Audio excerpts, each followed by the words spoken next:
Good morning, good morning, good morning guys. For today's video, nag-jogging na naman ng iyong lingkod.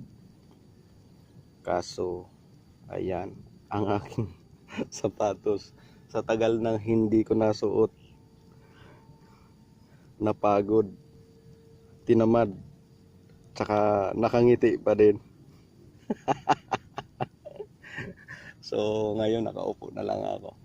Mamaya at uuwi na ako dahil sa sapatos kong tamad.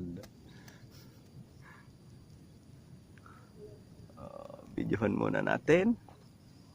Ay, nako, maglakad-lakad na dahil paika-ika tayo. Yan. Sapatos na tamad. Yan, sapatos na tamad. Pauwi na tayo. Kunan natin yung nagpipicture.